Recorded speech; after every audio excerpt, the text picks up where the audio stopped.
compañeras y compañeros senadores.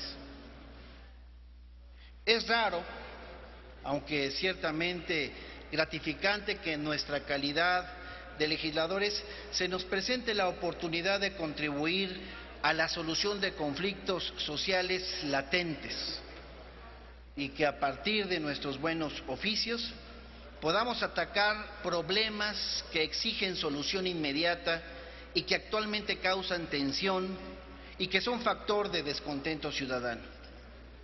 Hoy, compañeras y compañeros senadores, tenemos esa oportunidad.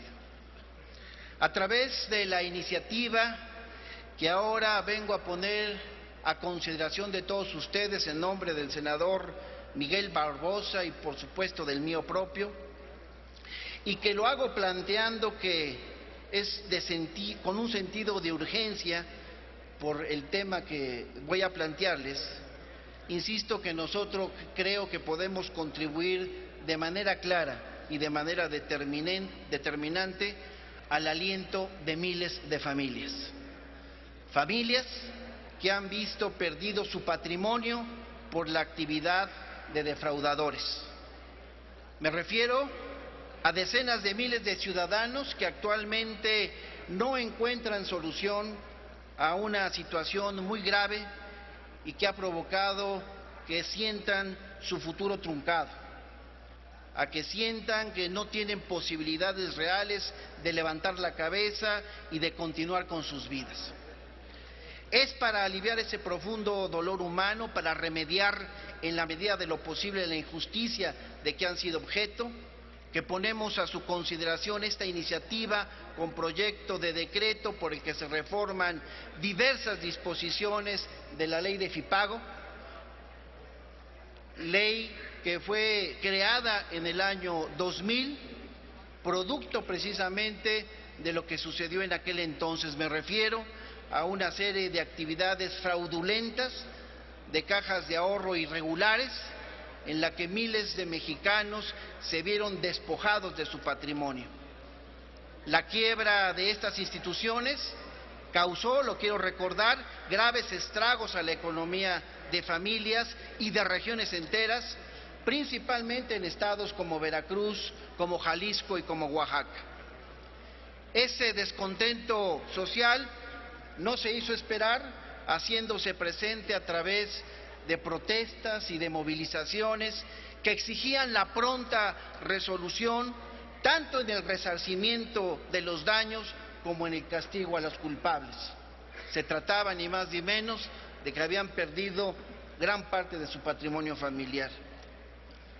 Así, con el propósito de atender ese justo reclamo de los ahorradores que perdieron ese patrimonio, ya sea porque las sociedades o cooperativas incumplieron con sus obligaciones fiscales o porque los ahorradores fueron defraudados, es que el Congreso de la Unión crea en diciembre del año 2000 la ley que crea el fideicomiso que administrará el Fondo para el Fortalecimiento de Sociedades y Cooperativas de Ahorro y Préstamo y de Apoyo a sus ahorradores, mejor conocida como la ley FIPAGO. Su motivación era dar certeza jurídica a la inversión depositada en estas instituciones.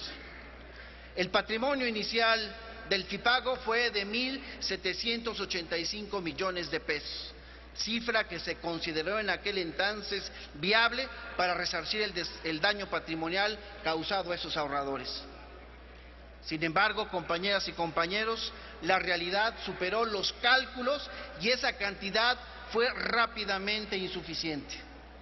Actualmente, hay que reconocerlo, es imposible conocer el número exacto de ahorradores engañados y sobre todo el monto de lo defraudado, debido a que son pocas las entidades federativas que cuentan con estudios estadísticos. Sin embargo, se calcula que la cifra de lo defraudado asciende a más de 25,000 millones de pesos, cantidad que claramente rebasa los poco más de 10,000 millones de pesos que hoy se tienen como patrimonio de este fideicomiso.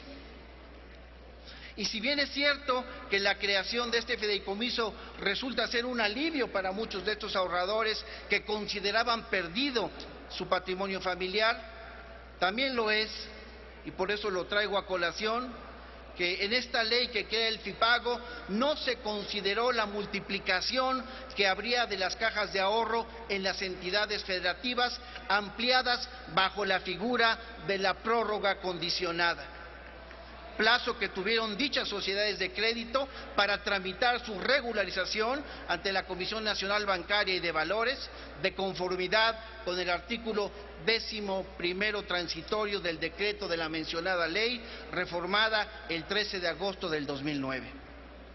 De esto resulta que las popularmente llamadas cajas de ahorro hoy en día sigan proliferando sin que sus operaciones cumplan con la normatividad que las avale como entidades autorizadas.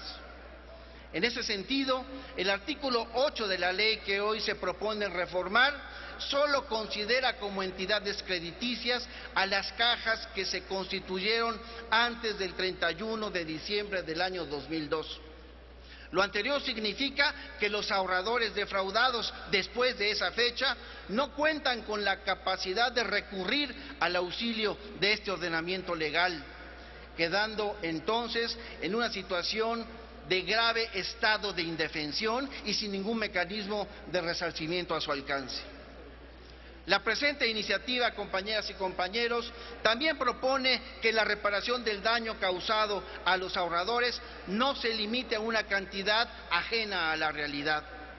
Y es por ello que el objetivo de la actual propuesta es extender también la cobertura de dicho fideicomiso a efecto de proteger no solo a los ahorradores defraudados por instituciones creadas antes del 31 de diciembre del 2002, sino a todos aquellos quienes confiaron en esas cajas de ahorro y que han sido agraviados en su patrimonio y en el de sus familias. Compañeras y compañeros, es importante significar que de aprobarse esta modificación a la ley de FIPAGO, estaríamos beneficiando a poco más de 300,000 familias en el país.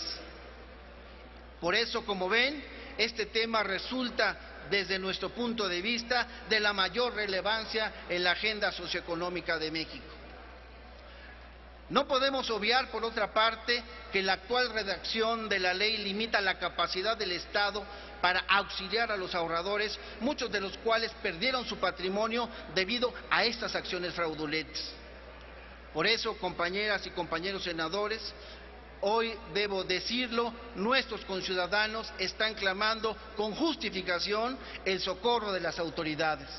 No seamos indiferentes y acudamos en su apoyo.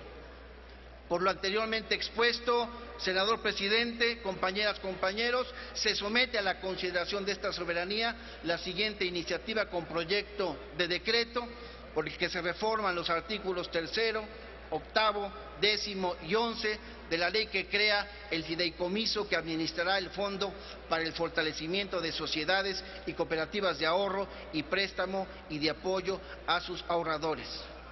Es cuanto, senador presidente. Gracias, senador Ángel Benjamín Robles Montoya. Túrnese a las Comisiones Unidas de Hacienda y Crédito Público y de Estudios Legislativos, segunda. Se concede el uso de la palabra a la senadora Dolores Padierna Luna, a nombre propio y del senador Rabindranath Salazar Solorio, del Grupo Parlamentario del Partido de la Revolución Democrática, para presentar proyecto de decreto que reforma diversas disposiciones de la Ley Federal del Trabajo. En el uso de la palabra, senador. Gracias, presidente. En las últimas 3 décadas, la capacidad adquisitiva del salario mínimo en México ha disminuido de manera acelerada y alarmante. México vive una crisis continua desde los inicios de los 80.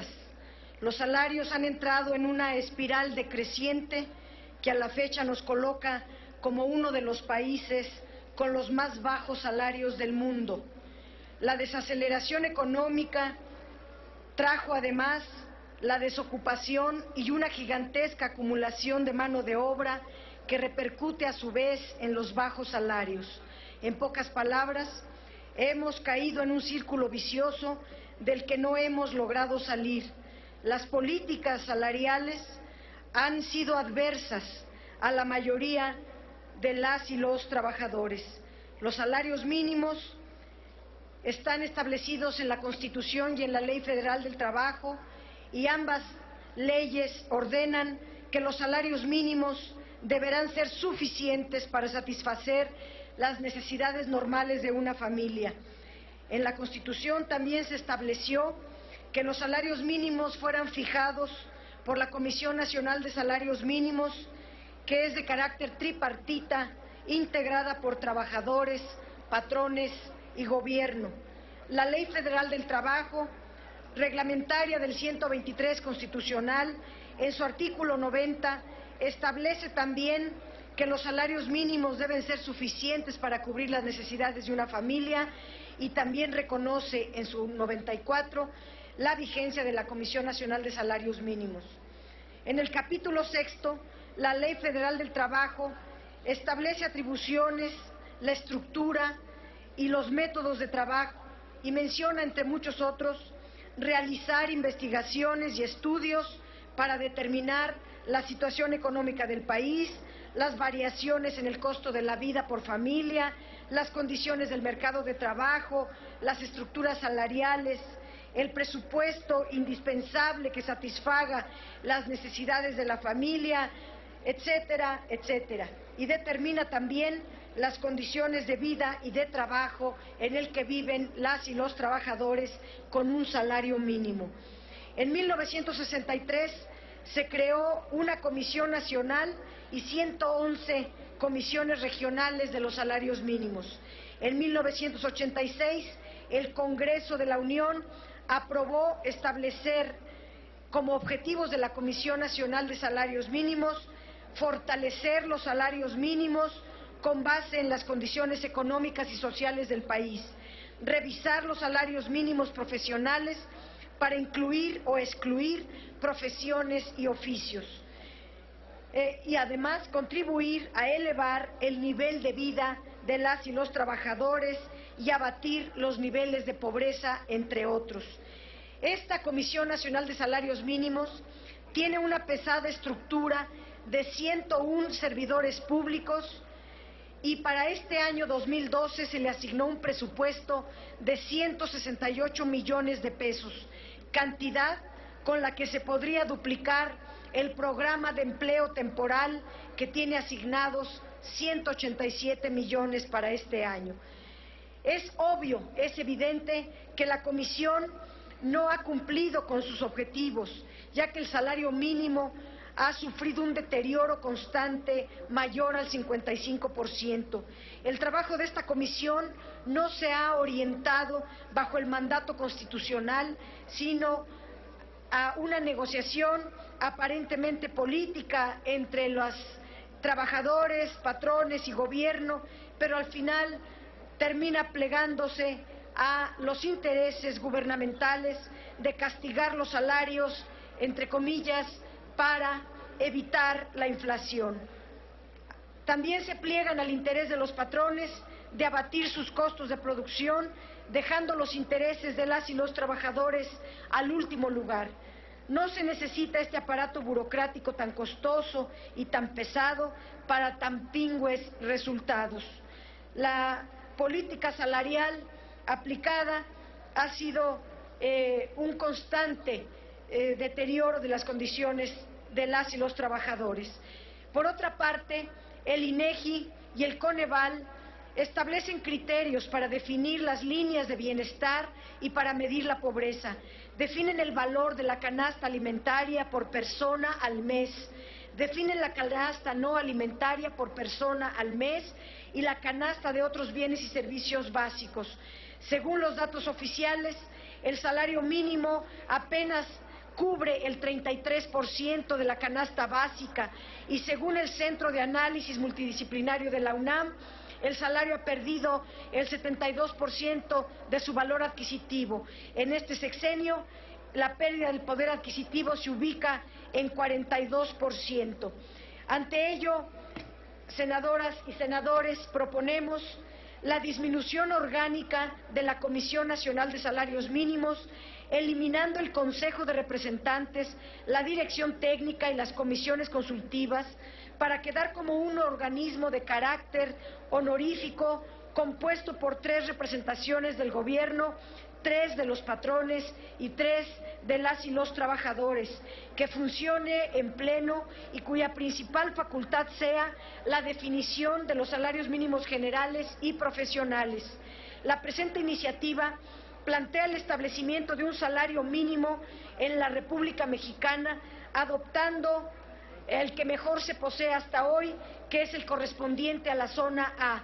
El salario mínimo también, como regla general, se establece que debe de ir aumentando anualmente cuando menos 2 puntos porcentuales adicionales al promedio de inflación de la canasta básica alimentaria, misma que será determinada por la Comisión del Coneval. Reconcebir los salarios mínimos profesionales con características que se mencionan en esta iniciativa y que el Coneval determine la canasta básica alimentaria cuya inflación anual sería el nuevo indicador para calcular los aumentos salariales, estableciendo como 2% adicional a la fijada inflación. Consideramos que estas medidas pueden abonar al establecimiento de una nueva política salarial en México que deje de ahorcar a las y los trabajadores.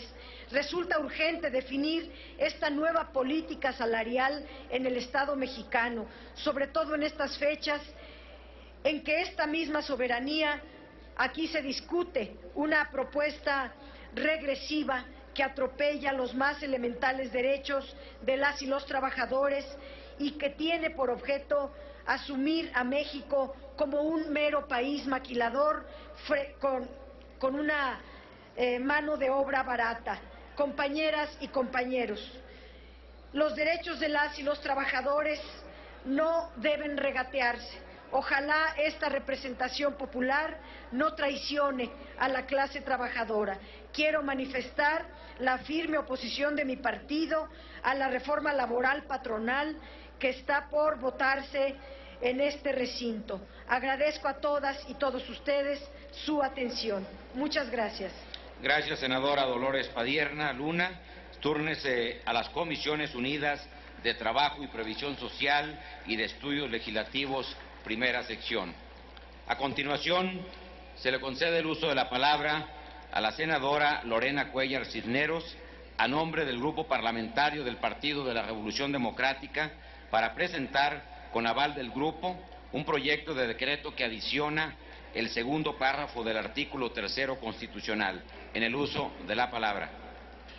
Muchas gracias, señor presidente. Con su permiso.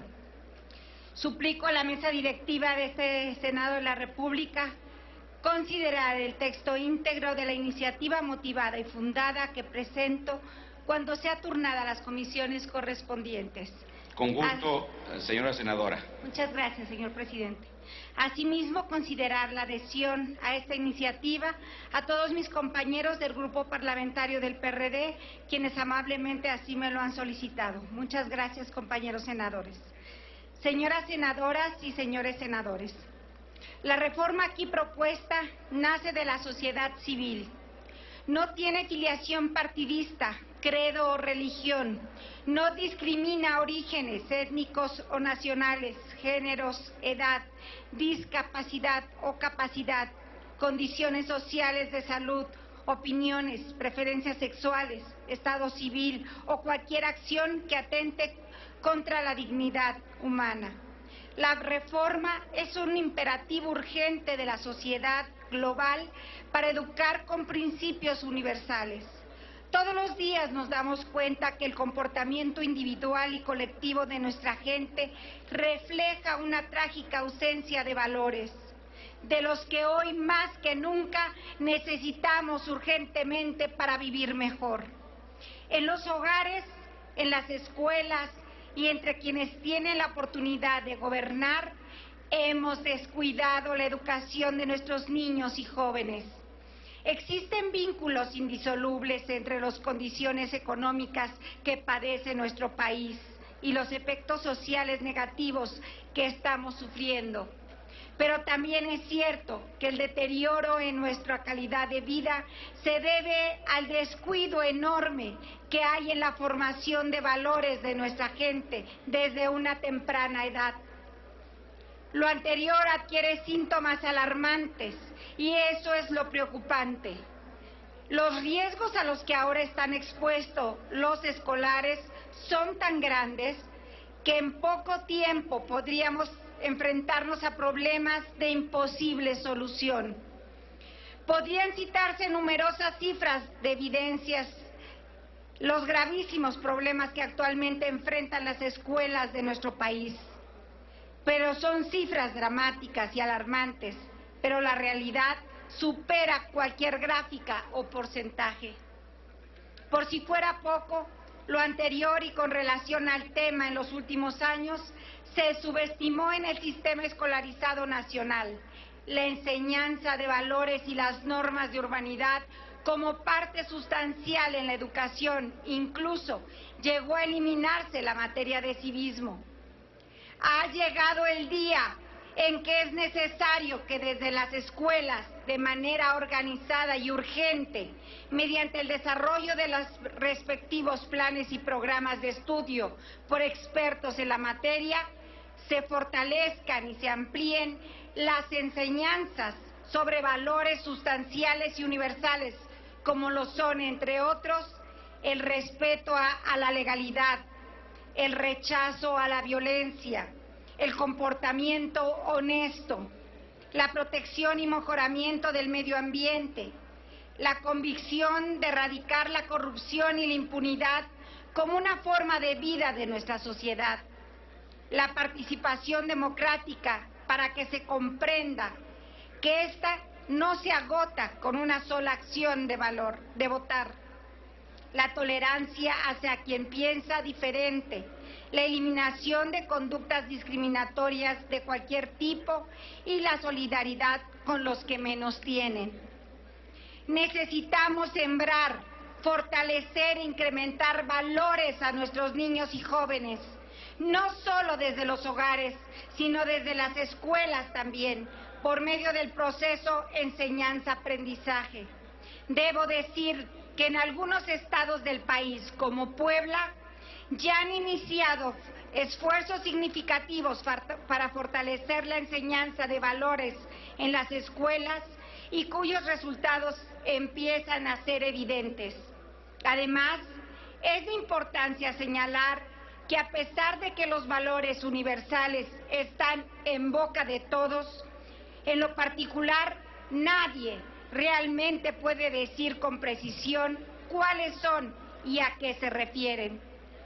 Tratar de llegar a un acuerdo sobre un concepto universal puede ponerse tan complicado que incluso corremos el riesgo de atentar contra su propia naturaleza universalizadora, por lo que tal vez lo mejor sea no tratar de definirlo ni de delimitarlo. Sin embargo, aparentemente el concepto de los valores universales están íntimamente ligados a los derechos universales, particularmente con la Declaración Universal de los Derechos Humanos. Es una realidad que no existe una lista de valores universales. Sin embargo, es primordial que la sociedad y el Estado se den a la tarea de determinar cuáles son aquellos valores que busca fomentar en los ciudadanos para que por medio del sistema educativo puedan empezar a transmitirse. No obstante lo anterior, se puede plantear doctrinariamente un panorama general de valores universales. En el pasado encontraremos los antecedentes, el factor fundamental e inherente al hombre referente a sus valores. La sociedad mexicana actual es un resultado de nuestra historia y de su proceso de desarrollo como nación, con sus características propias. Para que una sociedad funcione, hay que aprender a convivir, y la convivencia es producto de la educación que recibimos en la casa, en la escuela, con los amigos, los medios de comunicación, etcétera. En una sociedad como la nuestra, los valores expresan el perfil de los seres humanos que resultan de un contexto cultural y un concepto de nación. Se entiende que valores universales al conjunto de normas de convivencia válidas en un tiempo y época determinada. La doctrina reconoce 12 valores universales: el amor, la cooperación, la libertad, la felicidad, la paz, la humildad, la honestidad, el respeto, la responsabilidad, la sencillez, la tolerancia y la unidad como la capacidad de poder estar con otros y compartir causas comunes para llegar al éxito, visión compartida y sentido de pertenencia. El objetivo de la presente iniciativa es lograr que en las escuelas del Sistema Educativo Nacional de nuestro país se incremente y se fortalezca la enseñanza de los valores sustanciales y universales como los que se han mencionado en el texto de este documento mediante el desarrollo de los actuales planes y programas de estudio, de los libros de texto respectivo, con la participación de expertos en la materia, tendiente a ayudar a las personas integrantes de las comunidades escolares que sean mejores seres humanos, tanto en lo individual como dentro de la sociedad en la que vivimos. Por todo lo expuesto y fundado, someto ante esta soberanía la siguiente iniciativa con proyecto de decreto, que adiciona al segundo párrafo del artículo 3 de la Constitución Política de los Estados Unidos Mexicanos el siguiente texto: los valores universales, para que dicho párrafo quede como sigue. Artículo 3, párrafo 2. La educación que imparta el Estado tenderá a desarrollar armónicamente todas las facultades del ser humano y fomentará en él a la vez el amor a la patria, el respeto a los derechos humanos, los valores universales y la conciencia de la solidaridad internacional en la independencia y en la justicia. Finalmente, agradezco la presencia en este pleno de don Armando Prida Huerta y distinguidas acompañantes, presidente y consejeros de la Fundación Educación por la Experiencia, que han impulsado grandes cambios en la educación de este país y promotores de la iniciativa presente. Muchas gracias por su presencia. Es cuanto, señor presidente. Gracias, senadora Lorena Cuellar Cisneros. Túrnese a las Comisiones Unidas de Puntos Constitucionales y de Estudios Legislativos, segunda sección. A continuación, se le concede el uso de la tribuna a la senadora Iris Vianey Mendoza Mendoza, del Grupo Parlamentario del Partido de la Revolución Democrática, para presentar proyecto de decreto por el que se derogan diversas disposiciones de la Ley del Impuesto Especial sobre Producción y Servicios. En el uso de la palabra, senadora Iris Vianey.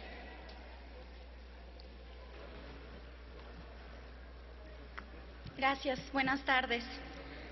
Con su venia, señor presidente, compañeras y compañeros senadores, vengo en representación propia y del Grupo Parlamentario de la Revolución Democrática a presentar esta iniciativa en el marco de la discusión del paquete económico para el ejercicio fiscal 2013. La presente iniciativa tiene como objeto derogar el impuesto especial sobre producción y servicios IEPS a los servicios que prestan a través de la red pública de telecomunicaciones. Como la mayoría conocemos, este impuesto, el IEPS, fue concebido, entre otras causas, como un impuesto especial para los bienes y servicios que producen efectos negativos en la sociedad, como el tabaco y el alcohol. Esta fue la denominación que desde el 2010 se le etiquetó a este impuesto. Claramente, las telecomunicaciones no encuadran en dicho perfil de servicios. Sin embargo, así está concebido desde el año 2010. Los servicios de telecomunicaciones están gravados, como la mayoría ya conocemos, de un 3% que se aplica al precio cobrado, y sobre este resultado que tenemos se suma el IVA de un 16%. El IEPS ha significado un aumento al precio de los servicios que los consumidores deben absorber. Asimismo, el impuesto especial a las telecomunicaciones impone una barrera adicional a la adopción de las nuevas tecnologías de la información y comunicación.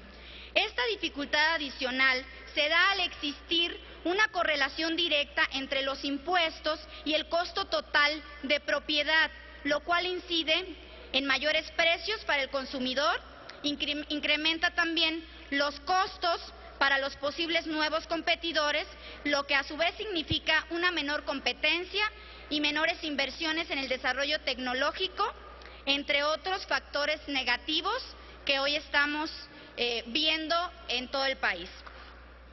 Al aumentar el costo e inhibir el desarrollo de las telecomunicaciones, el gravamen ha tenido un efecto regresivo y adverso en la economía nacional. Afecta negativamente el crecimiento económico, la creación de empleo, la productividad y obviamente es regresivo para consumidores actuales y futuros, lentificando la adopción de las nuevas tecnologías. Se ha demostrado que la aplicación del gravamen ha implicado un aumento en los precios que pagan los usuarios en un 19.5%, un menor avance en la penetración de líneas móviles y pérdidas de ingresos para la industria de las telecomunicaciones aproximadamente por 3.194 millones de pesos por año. Asimismo, uno de los efectos más preocupantes de la aplicación del impuesto es la merma en la penetración que genera. Actualmente, nuestro país debería contar con más de 100 millones de líneas móviles, casi 4 millones más de las 96.6 millones que actualmente tenemos.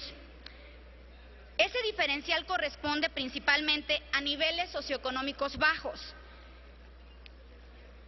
La presencia de impuestos especiales como este, que encarecen y elevan la barrera entre que entra en el mercado, quedan desfavorecidos aquellos consumidores que no cuentan con los recursos económicos para acceder a ellas. Esto contribuye de manera directa a la brecha digital en nuestro país. Así, además de tener un bajo impacto recaudatorio, a 2 años de haber instrumentado este impuesto, son evidentes las consecuencias de afectación de manera directa en el incremento a lo que son las telecomunicaciones en nuestro país. La experiencia mundial demuestra que el aceleramiento de la tasa de difusión de las nuevas tecnologías de la información y la comunicación constituye un mecanismo efectivo de estímulo para la economía en su conjunto. En este sentido, compañeras y compañeros senadores, las agendas digitales de varios países, los planes de desarrollo de la banda ancha, el Plan Nacional de Desarrollo de México, la propuesta de Agenda Digital Nacional y diversos documentos emanados del Congreso de la Unión afirman que el uso de las tecnologías de la información y de las telecomunicaciones, incluyendo el Internet, contribuyen a agilizar el desarrollo económico de los países, mejorando obviamente su competitividad, a incrementar la calidad de vida de la población y el aumento en un 10% de la penetración de la banda ancha puede incrementar hasta en un 1.4% el Producto Interno Bruto Nacional en países como el nuestro. Por ello, mantener la carga fiscal sobre bienes y servicios de tecnología de la información resulta particularmente contraproducente. Resulta también ineficiente y regresivo seguir gravando servicios que son convergentes y que tienen un impacto tan positivo en el crecimiento del desarrollo económico, la generación de empleos y el ahorro del gasto tanto público como privado. Además de que más y mejor calidad de educación la tenemos por vía de las telecomunicaciones y de las redes que hoy para muchos es difícil acceder debido a este impuesto. En este sentido, representantes de las cámaras empresariales, así como organizaciones de la sociedad civil y de la academia, han subrayado que con la eliminación de este impuesto a las telecomunicaciones se podría lograr un incremento adicional anual del 5% en los servicios de telecomunicaciones y con ello, vía el cobro del ISR o IVA, se podrían obtener una cifra similar o mayor a la que actualmente se está recaudando por este concepto. Es un absurdo que en la actual política fiscal del gobierno federal enfoque a las telecomunicaciones con una visión muy limitada de recaudación cortoplacista. Una verdadera política de Estado debe vislumbrar a las telecomunicaciones y a la adopción de las nuevas tecnologías de la información como instrumentos insustituibles que deben potencializar para atacar los problemas de crecimiento, desarrollar de manera específica económicamente a nuestro país y que es una prioridad de nuestra nación. Derogar el impuesto especial sobre la producción y servicios a los servicios que se prestan a través de redes públicas de telecomunicaciones constituye un paso indispensable en la nueva visión de la nación que queremos, de un México con igualdad de oportunidades, de acceso a las nuevas tecnologías, de la información que requerimos, merecemos y exigimos los niños, las niñas, las jóvenes, los ciudadanos mexicanos. Muchas gracias.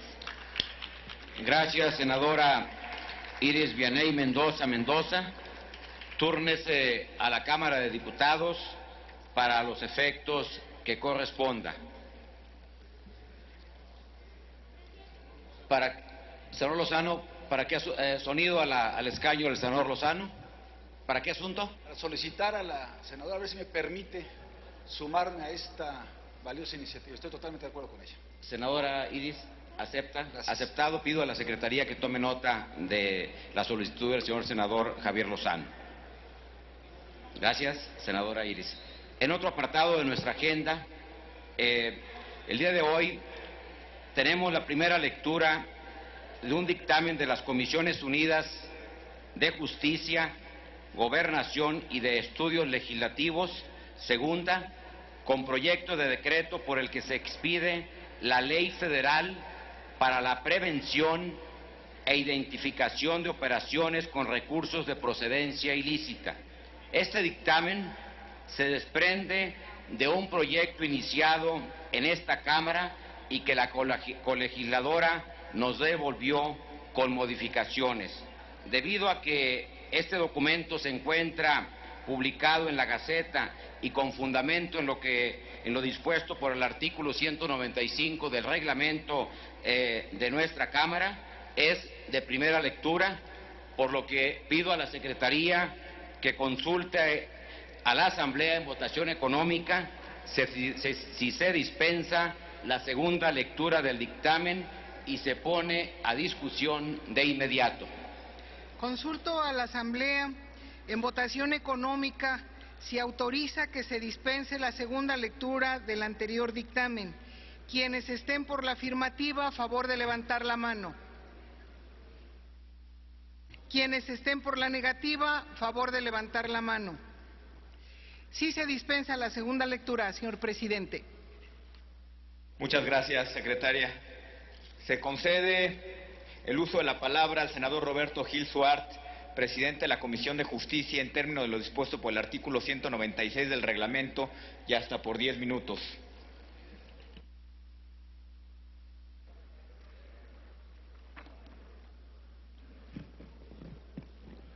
Por su venia, señor presidente, para fundamentar el dictamen que está a su consideración, dictamen que ha sido votado por las Comisiones Unidas de Justicia, Gobernación y Estudios Legislativos segundo. Uno de los tres ejes de la estrategia de seguridad y de justicia que ha implementado el presidente Felipe Calderón es justamente el fortalecimiento de las instituciones de seguridad y de justicia. Precisamente porque se propone en esta estrategia el fortalecimiento de estas instituciones, se ha articulado como una verdadera política de Estado. Es por ello que en el año de 2010 el presidente Felipe Calderón envió al Senado de la República la iniciativa de Ley Federal de prevención e identificación de operaciones con recursos de procedencia ilícita, misma que el día de hoy, en caso de ser aprobada por la mayoría de los senadores, concluiría su proceso legislativo.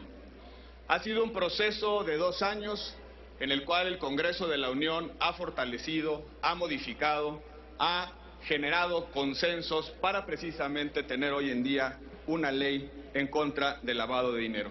Y sin lugar a dudas, la pluralidad política que se representa en el Congreso mexicano ha enriquecido esta propuesta. Hay un reclamo social de debilitar las estructuras financieras del crimen organizado, y de eso se trata precisamente esta ley, de debilitar las estructuras financieras del crimen organizado y sobre todo inhibir la renta que reciben de parte de sus actividades ilícitas. Se estima que el volumen de recursos que son objeto de operaciones de lavado de dinero oscila entre 10,000 y 14,000 millones de dólares. La iniciativa presentada por el presidente de la República está vinculada a otras acciones que en materia administrativa asumió el gobierno federal precisamente para combatir el lavado de dinero, como fueron las restricciones al depósito de dólares en nuestro país. Este proyecto de ley tiene básicamente 3 ejes. En primer lugar, se establece un sistema permanente para identificar y dar seguimiento a las operaciones económicas especialmente vulnerables e inusuales, de modo que las instituciones hacendarias y de procuración de justicia cuenten con mayores capacidades de inteligencia para prevenir y sancionar el uso de recursos de procedencia ilícita. En segundo lugar, este proyecto de ley fortalece la coordinación entre la Unidad de Inteligencia Financiera de la Secretaría de Hacienda y Crédito Público con una unidad que esta ley crea en el ámbito de la Procuraduría General de la República. Es preciso mencionar que los funcionarios que integrarán esta nueva unidad en el ámbito de la Procuraduría General de la República deberán ser sometidos a estrictos controles de confianza para garantizar no solamente el profesionalismo en sus actividades, sino la honestidad en el ejercicio de esta alta responsabilidad. El tercer eje de este proyecto de ley consiste en fijar límites al uso de dinero en efectivo en operaciones de compra-venta de ciertos bienes muebles e inmuebles y a partir de ciertos umbrales definidos en la propia ley. Este proyecto ha logrado un sano y razonable equilibrio entre la necesidad de inhibir el uso de dinero en efectivo y el normal desenvolvimiento de las actividades económicas en nuestro país. Es importante destacar, señoras y señores senadores, que bajo ninguna circunstancia esta ley vulnera los derechos de los ciudadanos. Se establecen controles estrictos a la confidencialidad sobre los avisos y reportes que presenten los sujetos obligados a las autoridades competentes, con lo cual se garantizan los derechos de datos personales de los ciudadanos. También el esquema de identificación y de avisos no constituye, bajo ninguna circunstancia, denuncia o querella, de modo que por sí mismas no implican actos de molestia para los ciudadanos. Este proyecto de ley recoge los criterios, las reglas y esquemas que han sido concertados por la comunidad internacional para el combate eficaz al lavado de dinero. México había permanecido rezagado en razón de que no había extendido ciertas obligaciones anti-lavado de dinero a intermediarios no financieros. En este sentido, este proyecto de ley recurre a la participación de proveedores de bienes y servicios, lo mismo que a notarios públicos y corredores, para identificar operaciones especialmente vulnerables, sobre todo aquellas que se realizan en efectivo. El presente dictamen, el que está a consideración de las señoras y señores senadores, propone aceptar las modificaciones realizadas por la Cámara de Diputados en ejercicio de sus facultades asociadas a su papel de Cámara Revisora. Esas modificaciones versaron básicamente sobre lo siguiente. Se fortaleció el mecanismo para detectar operaciones fraccionadas en efectivo, con lo cual el proyecto ha sido enriquecido con mejores candados para detectar la simulación a los umbrales establecidos en la propia ley. La Cámara de Diputados también estableció una facultad a la Secretaría de Hacienda y Crédito Público para establecer reglas generales y poder interiorizar al régimen en contra del lavado de dinero las particularidades de los sujetos obligados o de las actividades que realicen con el propósito de, insisto, no inhibir las operaciones económicas que se realizan cotidianamente en nuestro país. Es oportunidad para expresar el reconocimiento a todas las fuerzas parlamentarias representadas en este Congreso. Ha sido producto del trabajo político, de la disposición al acuerdo, de la voluntad a encontrar los equilibrios, no solamente para construir mayorías decisorias, sino sobre todo para encontrar los modelos, los mejores modelos, para que el Estado mexicano cuente con mejores herramientas e instrumentos para combatir este flagelo. Esta iniciativa sale hoy del Congreso de la Unión fortalecida, sale hoy del Congreso de la Unión enriquecida, sale hoy con el sello de la pluralidad política representada en este Congreso. Hemos dado una muestra que el diálogo, la negociación y la disposición a reconocer la verdad del otro es la vía para generar bienes públicos. Esta es una muestra clara de que el Congreso decide y que nos unen altos propósitos de país. Sigamos por esta ruta para transformar a México. Tenemos muchas leyes, muchas reformas y muchos cambios que hacer por el bien de nuestro país. Muchísimas gracias, señor presidente. Muchas gracias, senador.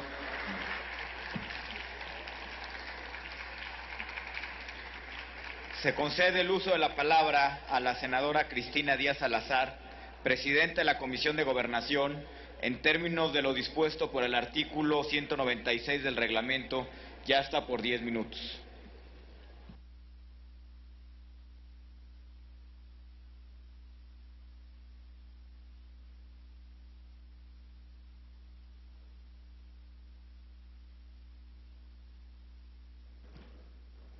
Muchas gracias, señor presidente.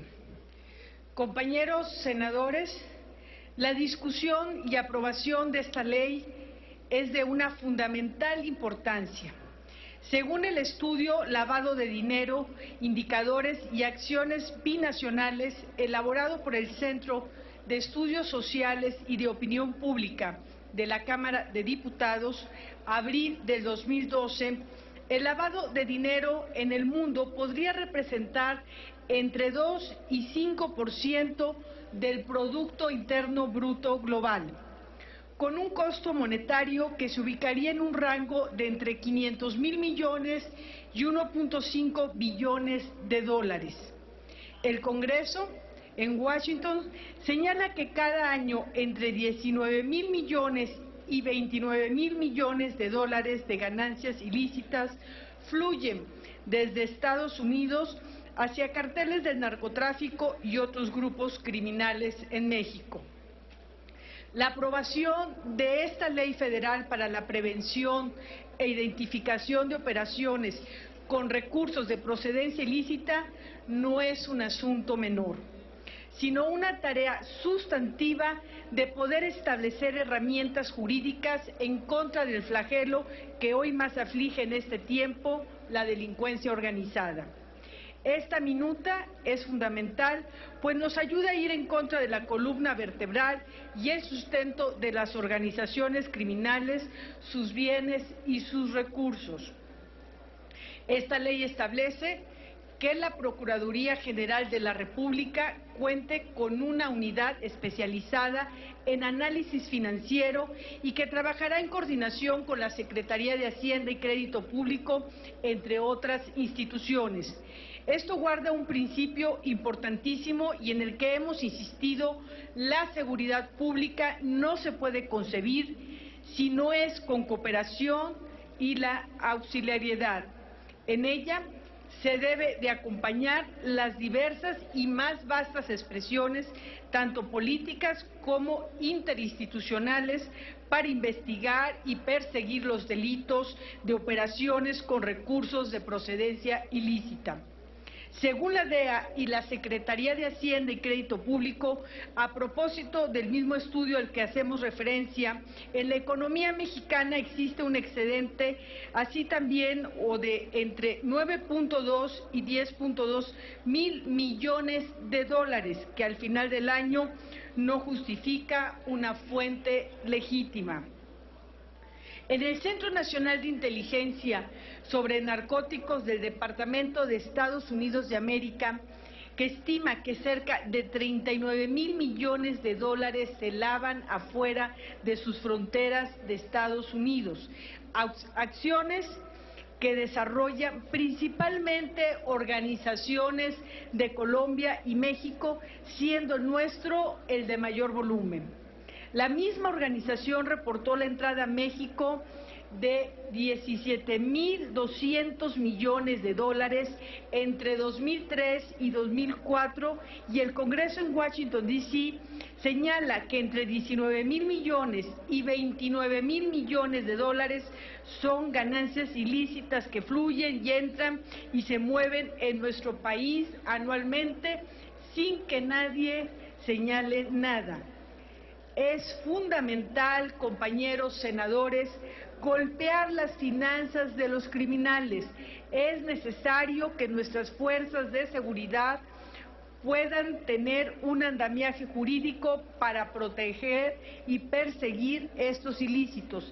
En México, las sentencias por investigaciones iniciadas en blanqueo de dinero apenas alcanzan el 2% y no se cuenta con los datos específicos para el secreto bancario. Necesitamos salvaguardar la integridad de nuestro sistema financiero y dejar de hacerlo flanco fácil y vulnerable a sucesos como los referidos. No hay forma de ir en contra de la delincuencia organizada si no se lastiman las finanzas que la sustentan en la detección y en la prevención, pero de manera fundamental en el desmantelamiento de las mismas. Hoy, de nueva cuenta, el grupo parlamentario del PRI acompaña al Ejecutivo en este esfuerzo. No hemos ni vamos a escatimar ningún esfuerzo en algo que nos atañe a todos y en lo que todos tenemos que ir juntos, que se llama seguridad. Celebro y aplaudo el interés y la capacidad de los actores políticos para este fin, de mi compañero Roberto Gil Suárez, presidente de la Comisión de Justicia, del senador Alejandro Encinas, presidente de la Comisión Segunda de Estudios Legislativos, y desde luego de mi compañero Arturo Zamora, que fue fundamental para este trabajo de las anteriores legislaturas que procesaron esta ley, y que de igual manera el beneplácito a todos los partidos y de todas las personas involucradas por la oportunidad, y lo señalo y lo reitero, por la grande oportunidad de ponernos de acuerdo y de la aprobación de la misma. Enhorabuena para todos los grupos parlamentarios. Es cuanto, presidente. Muchas gracias, señora senadora.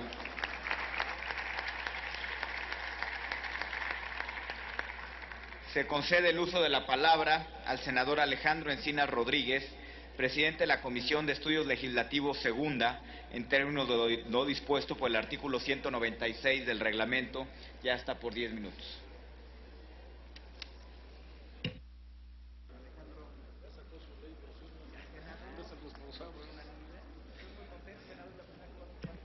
Con su autorización, senador presidente, compañeras y compañeros senadores, en representación de la Comisión de Estudios Legislativos Segunda, vengo a fundamentar la aprobación a las modificaciones y adiciones que la Cámara de Diputados remitió en carácter de minuta referente a la Ley sobre la prevención e identificación de operaciones de recursos de procedencia ilícita. Aquí, en esta discusión, partimos del reconocimiento de que la reconfiguración de la actividad delictiva en nuestro país derivó también en la reconfiguración del manejo de recursos económicos y financieros de la delincuencia organizada, lo cual llevó a definir nuevos niveles en los problemas y en las limitaciones de las instituciones públicas que, a nuestro juicio, requieren de una reformulación de la visión tradicional de la seguridad nacional. La seguridad nacional debe orientarse a una nueva concepción del Estado que incentive capacidades legales y de acción y participación en la esfera pública y privada en la realización de acciones preventivas eficaces contra la delincuencia organizada sin necesidad del uso de medios represivos.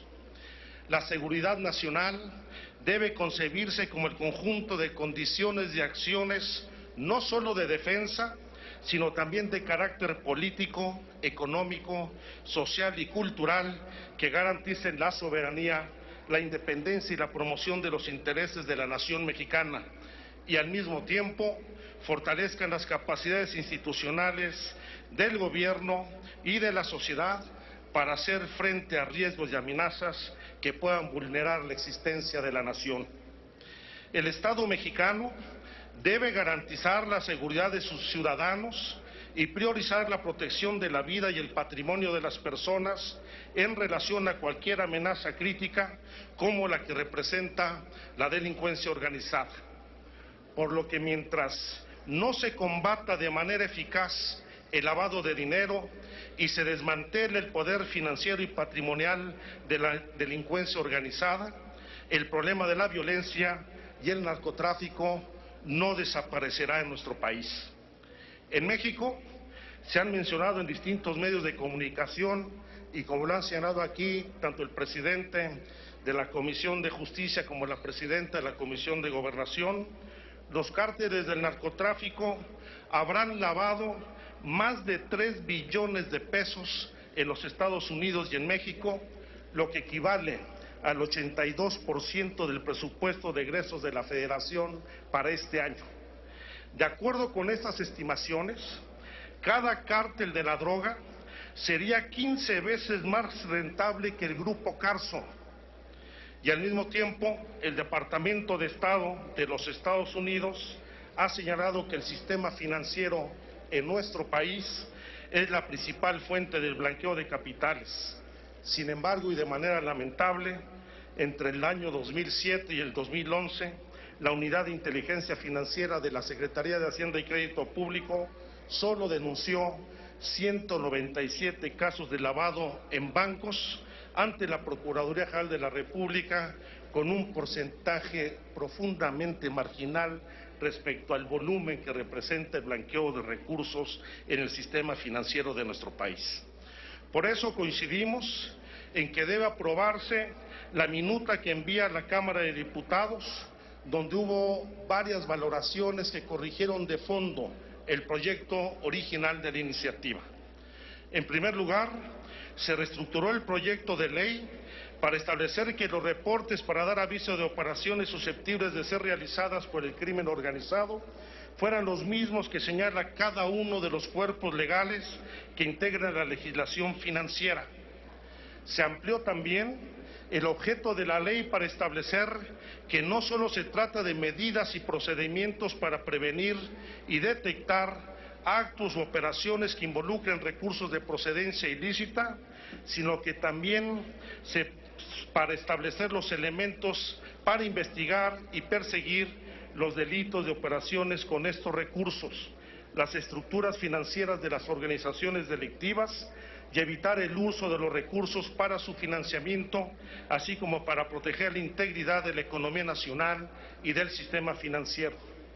La minuta crea la Unidad Especializada de Análisis Financiero en contra de la delincuencia organizada de la Procuraduría General de la República, la cual podrá coordinarse con la Unidad de Inteligencia Financiera de la Secretaría de Hacienda, en donde se aprobarán los procesos de evaluación inicial y periódica para el ingreso y permanencia del personal en dicha unidad, a los cuales se le otorga la posibilidad de resguardar su identidad a fin de que esto no incurran en una situación de vulnerabilidad a su integridad personal.